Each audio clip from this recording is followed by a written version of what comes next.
Hey guys, welcome back. It's Mapper here. Today we're watching episode 28 of Tensura.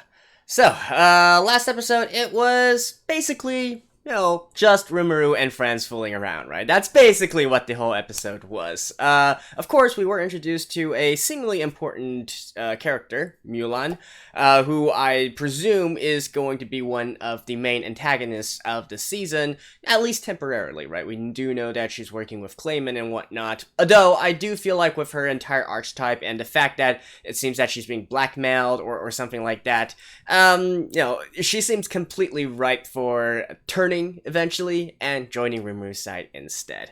So, I don't know if we're going to get to that story point yet, but in any case, let's move into the episode. Alright, let's begin in 3, 2, 1, play.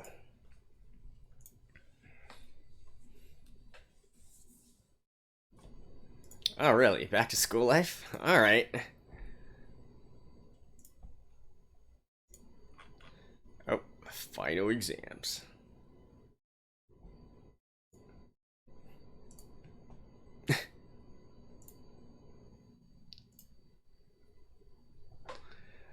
Pasta. Oh, kokeku. Alright, the Japanese for pass.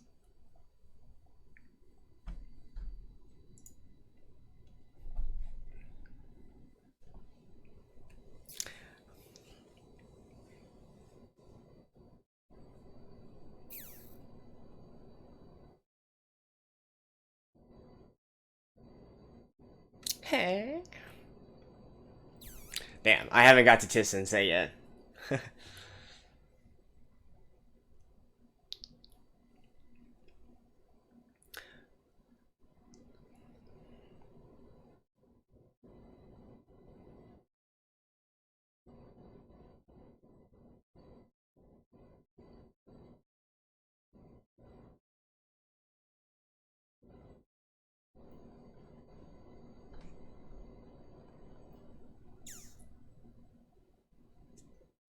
Yeah.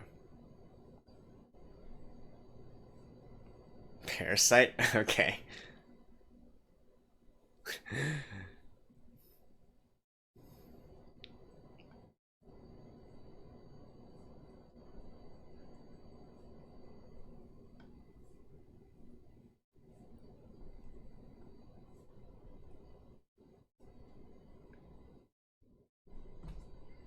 Oh. I'm pretty sure we'll be able to see them sometime in the future, right?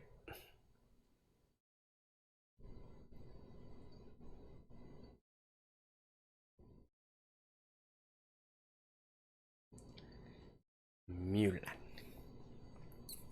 If you take away the Y, then it's Mulan.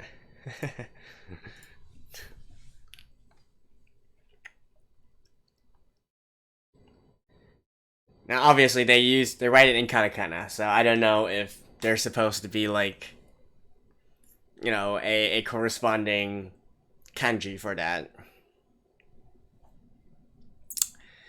I do hope that this episode is a fun and entertaining one. I am super tired today. I need some pick-me-up.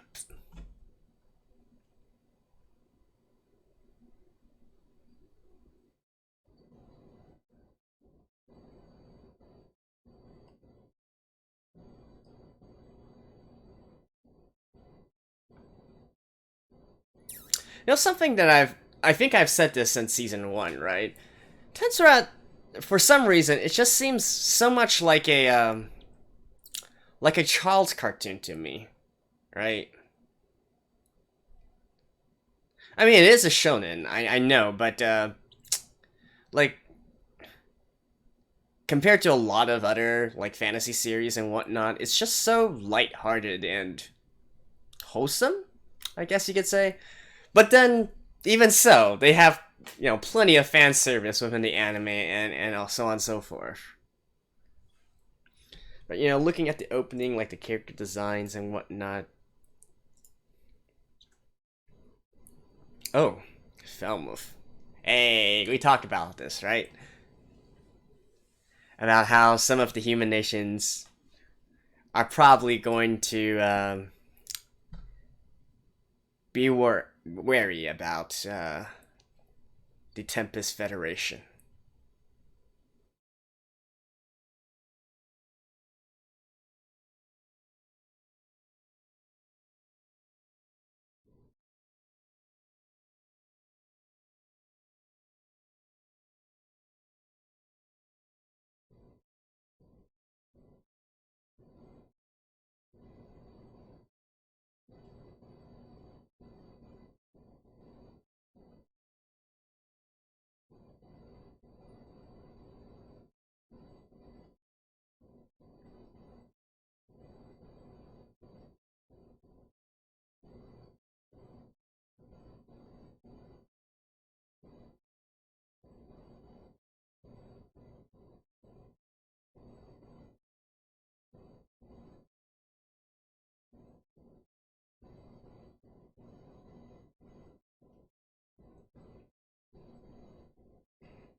Yep.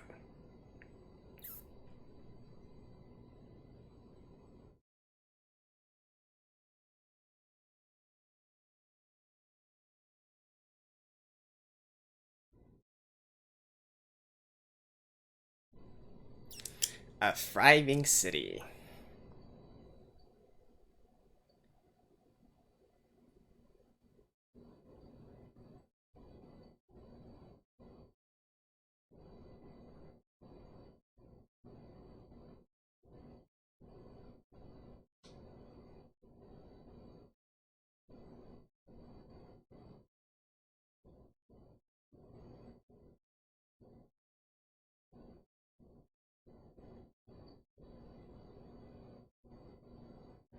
So is he just trying to be a spy?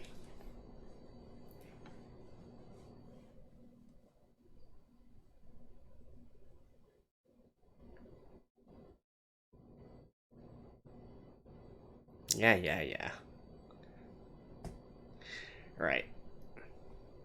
I'm just waiting until the day that she joins the nation instead.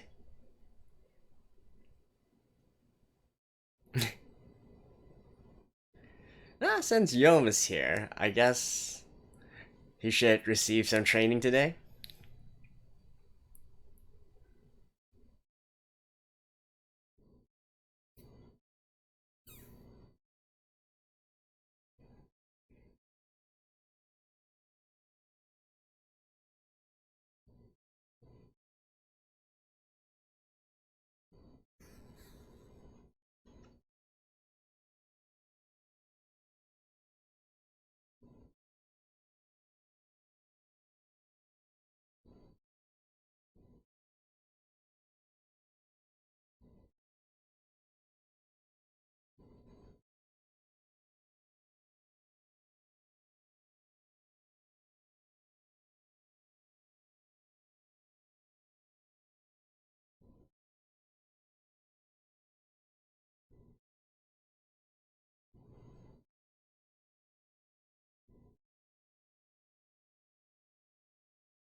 Really? You want to bet this large?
Really?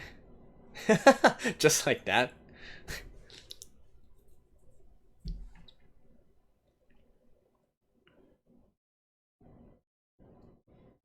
We didn't even see any fight.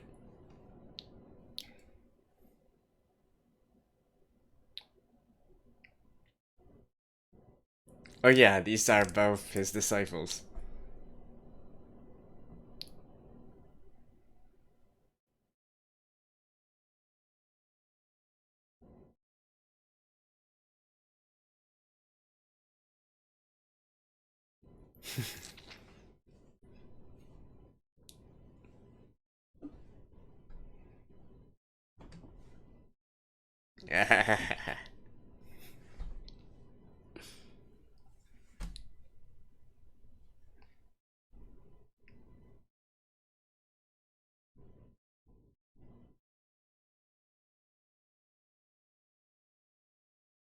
Hmm.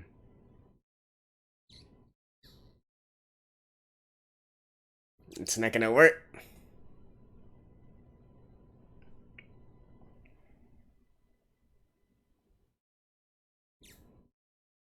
Brah.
Yeah, if you look at Rimuru from behind, you definitely might feel like he's a girl.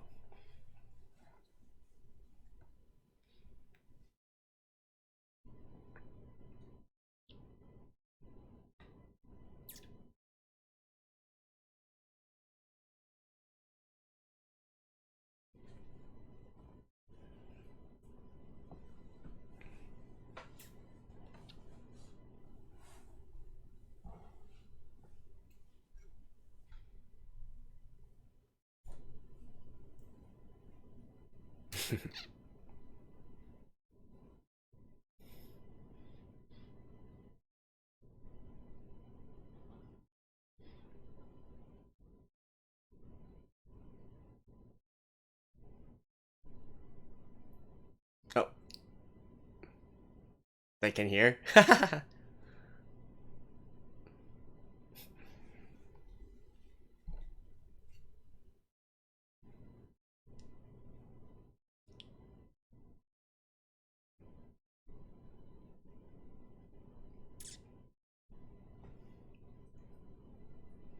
Mm-hmm.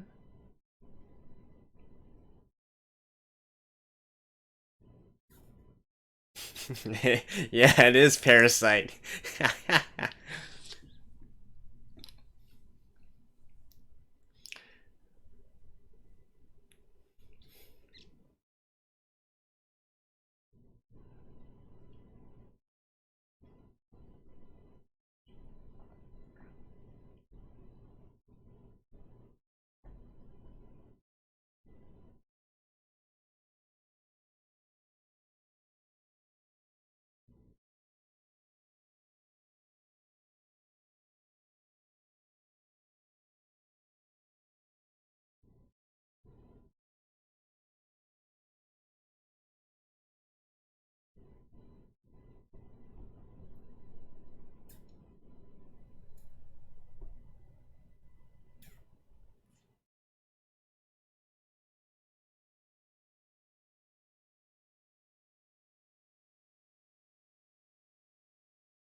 I actually don't quite remember that part.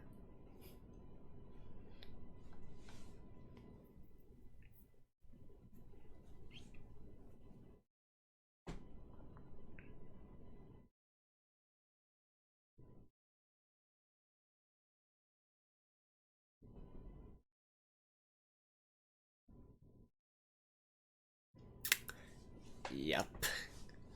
And that's going to cut into the profits of some other nations.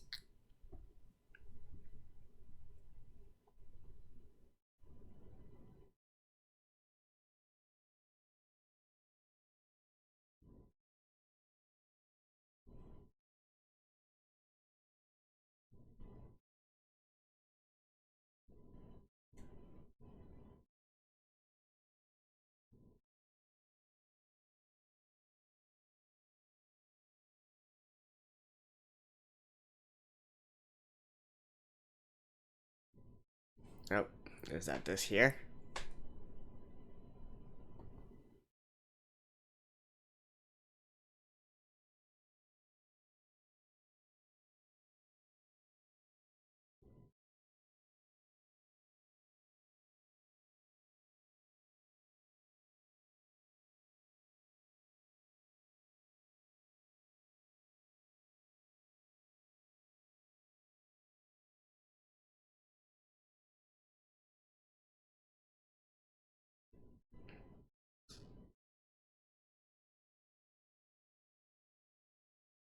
Yeah, it's cutting into their profits.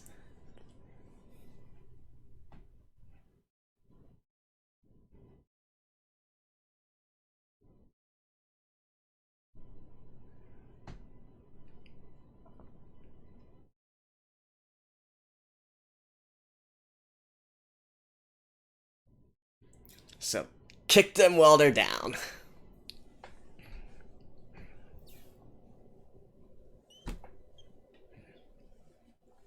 I mean, if we're looking at this from a pure, objective point of view, it's not exactly the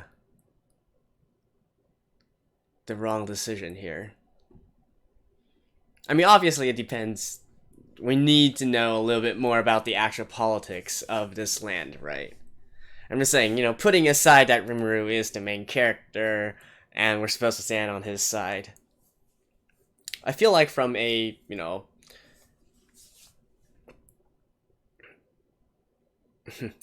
from a national level, especially if this is a country that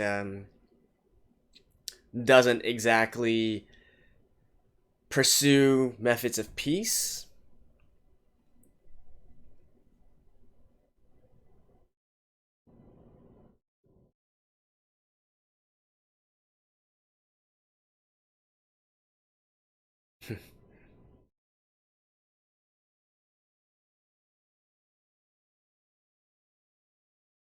The Temple Knights.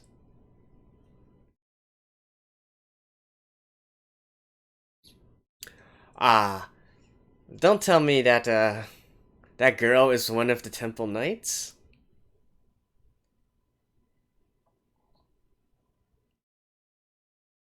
One of the disciples of Shizu. I shouldn't say disciples. One of the students of Shizu. The girl that walked a different path from Shizu.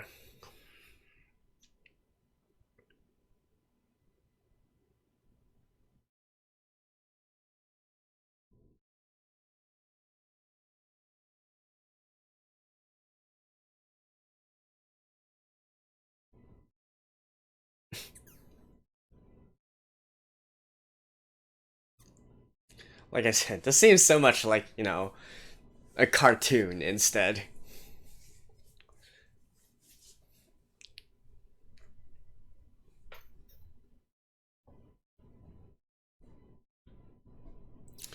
Oh, I can't wait until you guys get slapped in the face.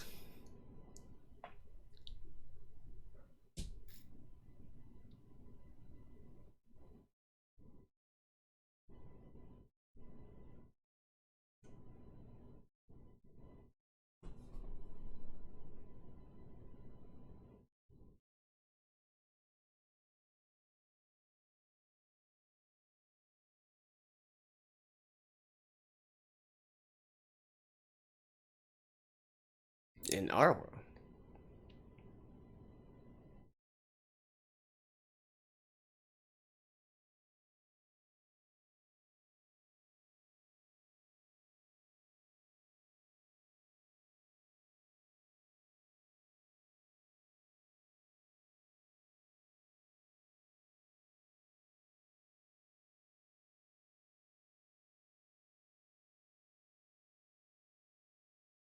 In this world. So you guys are isekaiers? Oh no, wait, they're summons. Okay, okay, yeah. I almost forgot. Tensura is actually a work where they have a summoning system. Oh, that's nice. Maybe Rimuru will be able to communicate them with manga or something.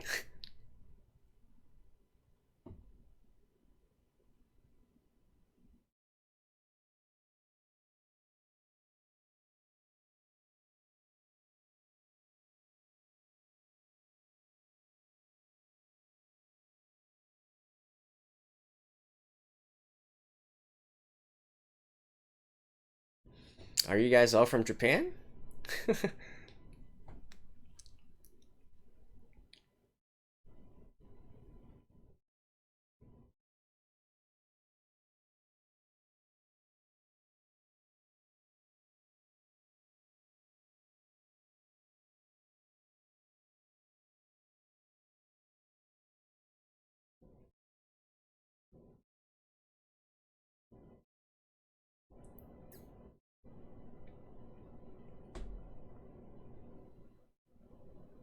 Yeesh.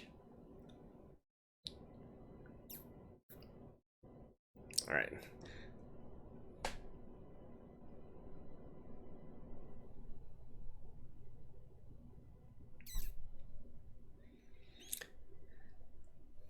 Hi, Clayman.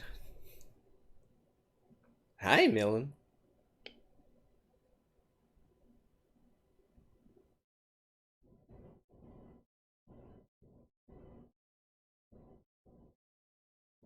Oh, what now?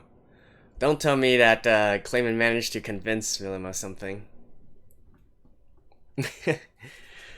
Alright, see you guys after this.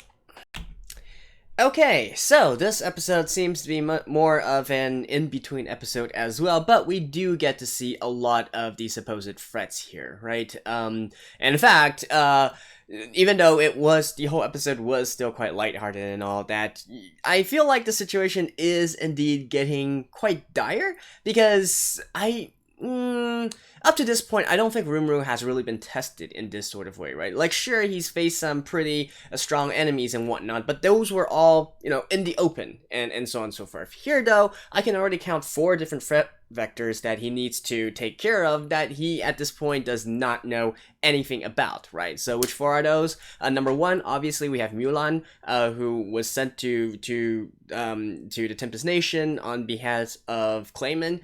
We don't know what exactly she's going to be doing. Like, is she just a spy, or is she going to, at an opportune moment, do some stuff to sabotage the nation, or so on and so forth? It's hard to say, right? And even though I keep on joking that she seems right for the type of character that's going to eventually turncoat and join Rimuru's side instead, well, we still have to deal with that entire situation, right? So that's number 1.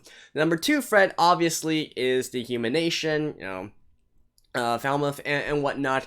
And, well, I think at this point, no, we have to divide this into 2 parts, right? So number 1, I will say, like, just directly that nation, the Otherworlders, or the Isekaiers, or whatever you want to call it, they and their advanced guard, and the nation's army, and of course, are also going to be a threat. Now, bear in mind, I do think that Rimuru probably still completely outscales them in terms of his power and whatnot, but it's hard to say, right? Because all Otherworlders are supposed to be, by default, much, much stronger than anybody within this current world, right? It's a given that they, I almost forgot about this, and at that point I was thinking of something else. I didn't see them mention the term Outer Worlders, but yeah, Tensura is indeed an anime or a series where they have a set system where they get isekai people from, they get people to isekai from Actually, how should I use isekai as a noun or a verb? Anyways, they get people from other worlds, and they are a bit more overpowered or powerful within this world, right? So that's eventually going to be fun as well once Rimuru managed to get over that situation. Like, perhaps, especially since these are more, more of his age, if you will, perhaps they will be able to communicate and maybe reminisce about the old times back in Japan or back in the world, our world or their original world, right? So we got that. That's the second threat vector. The third one, of course, would be those temple knights that that Archbishop is talking about. So it seems from that dialogue that the temple knights are not bound to any specific. Well, typically, the Knights Templar or whatnot, as we know throughout the ages, in our actual history, they're typically not exactly bound to a single nation. Yeah, they will be. There will be certain nations that are big patrons of them, but for the most part, they are supposed to be just an independent entity, right? Now, the thing here is, the Temple Knights, my first reaction is it's probably going to involve that that student of Shizue's. I believe her name is Sakaguchi Hinata, right? Just because from all the previews that we've seen, the way that she dresses and whatnot, seems to me like she could definitely be part of the Templar or whatnot, part of the Knights, right? Actually, I don't. Why am I saying Templar? They're the Temple Knights.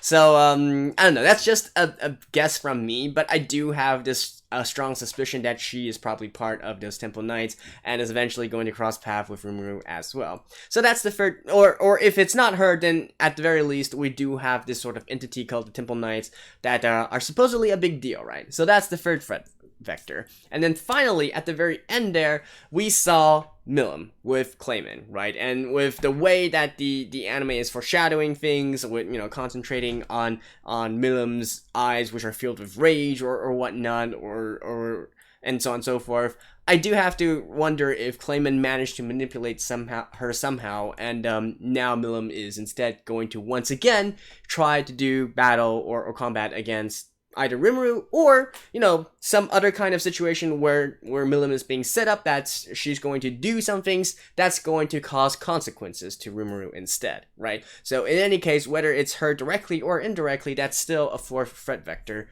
to Rimuru, right?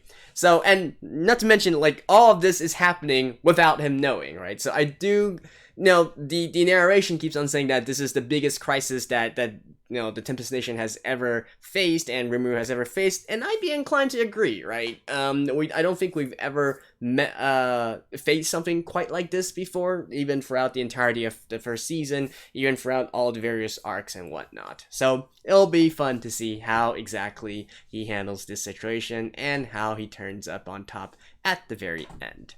And I mean, this was bound to happen, right? I've been saying even since season 1 that Rimuru is a slime. He's leading a nation of monsters. He's buddies with various demon lords and whatnot.